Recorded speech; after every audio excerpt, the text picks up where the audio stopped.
संदीप ने अपनी माँ के कहने पर गांव में शादी कर ली थी। लड़की का नाम था सुनीता।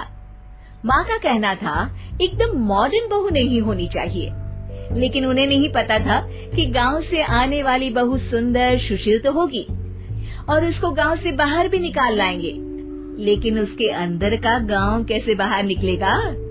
शादी के कुछ दिन बाद, माँ टिफिन तो देना जरा। बेटा अब तो स्कूल नहीं ऑफिस जाता है, माँ से नहीं अपनी बीवी से टिफिन मांगा कर। ओके माँ। सुनीता टिफिन ले आओ। एक लो टिफिन, इसके अंदर पिस्ता डाल दिया है। पिस्ता? पिस्ता क्यों? सास जी ने बोला था ना कि आपको पिस्ता बहुत पसंद है। ओहो, मैंने पिस्ता नहीं पास्ता बोला था, पास्ता। पास्ता? कहीं होता है पास्ता? अरे बेटी तू रहने दे, मैं बना दूंगी। अच्छा किया कि पाव भाजी बनाने का नहीं बोला, वरना किसी के पाव बना देती है। सुनीता को बुरा लगता है, लेकिन उसकी नादान हरकतें कम नहीं होती। ऐसे ही एक दिन, अरे तुमने ये क्या लगाया है? अरे आप वो फूस फूस करके लगाते हैं ना, वही। डियो? का दियो? किसको दियो? अरे वही ना जिससे खुशबू आती है।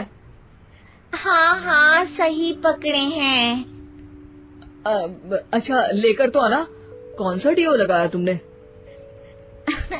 अभी लेकर आते हैं जी। संदीप की बात मानकर सुनीता अंदर से खुशबू वाला फुसफुस लेकर आती है। ओएमजी! ओएमजी मतलब ओ माय गणेश ना। अरे ओएमजी छोड़ो, ये खुशबू वाला फुसफुस की बात कर रही थी तुम? हाँ इसी की, फिर से सही पकड़े हैं। अरे देवी, लेकिन आप सही नहीं पकड़े हैं, ये डियो नहीं है। डियो नहीं है तो क्या लियो है? अरे ये रूम फ्रेशनर है, जिसको कमरे में छिड़कते हैं, खुद पर नहीं। कोई बात नहीं, माँ कहती थी आत्मा किराएदार है, शरीर एक किराए का कर्म। हम शरीर पे ये डाल लिए तो क्या फर्क पड़ जाएगा।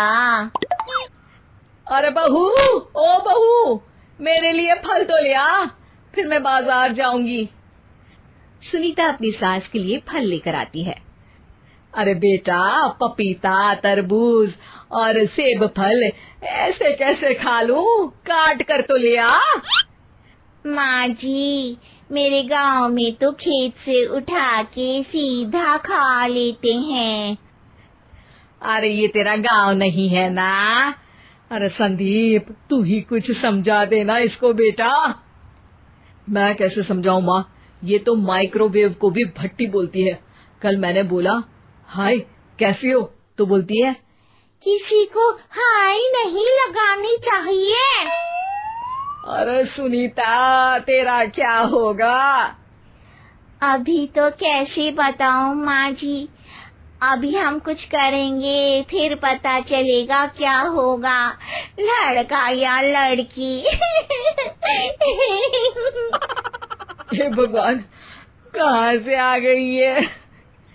रामपुर से जी, आप ही तो लेकर आए थे मुझे। अरे मुझे माफ कर दो। पहले कोई गलती तो करिए जी, आपकी तो सारी गलती माफ कर देंगे हम। हाँ अरे बहू, मेरी बात सुन।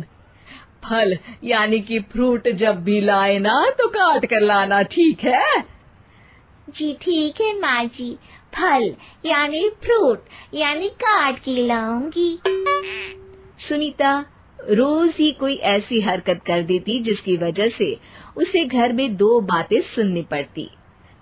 एक दिन, माँ, मेरे बॉस घर पर आने वाले हैं शाम को। उनका बर्थडे है, फैमिली साथ नहीं रहती उनके, तो यही पार्टी कर लेंगे। उनको अच्छा लगा तो शायद मेरा प्रमोशन भी हो जाएगा। मैं ना फ्रूट केक लाकर फ्रिज में रख दूंगी और तेरे साथ आज खाना मैं बनाऊंगी, ताकि जब साहब आए तो खाने में कोई गड़बड़ ना हो। शाम को जब सारी तैयारियां हो जाती है, संदीप के साथ बड़े साहब भी घर आते हैं। आप फ्रूट केक तो ले आना बहू, फिर खाना खाएंगे। अरे इस सब की क्या जरूरत थी, आपने बुलाया वही काफी है। सर, आपका परिवार शहर में नहीं है, तो हम ही आपके परिवार जैसे हैं सर। इतने में ही सुनीता फ्रूट केक लेकर आती है और बड़े साहब की टेबल पर रख देती है, और जैसे ही केक के ऊपर का बॉक्स हटाती है, ओह, ये क्या है? केक तो कटा हुआ है, मैं तो ऐसा नहीं लाई थी। आप मुझे शाबाशी दे सकती है माँ जी, मैंने ही केक काट दिया। आपने कहा था ना, फल यानी फ्रूट यानी हमेशा काट के लाना, तो फ्रूट केक भी तो फ्रूट ही है ना, तो मैंने पहले ही काट लिया। हूँ ना मैं समझदार। अरे बहू, ये क्या किया? केक हमेशा वही काटता है जिसका जन्मदिन होता है। तुझे एक बात भी समझ नहीं आती, एक नंबर की बेवकूफ है। पूरा माहौल बिगड़ चुका था। संदीप को लगने लगा था कि साहब उसे प्रमोशन तो दूर की बात है, कहीं डिमोशन ना दे दे, लेकिन साहब बीच में ही बोल पड़ते हैं। अरे कोई बात नहीं, ये इनकी बेवकूफी नहीं है, इनका भोलापन है। बेटा आप कहाँ से हो? रामपुर गांव से। अरे वाह, गांव से? फिर तो आपके गांव में ताजे फल और सब्जियां मिलते होंगे। हाँ, सही पकड़े हैं, हम तो काटते भी नहीं, सीधा खा लेते हैं।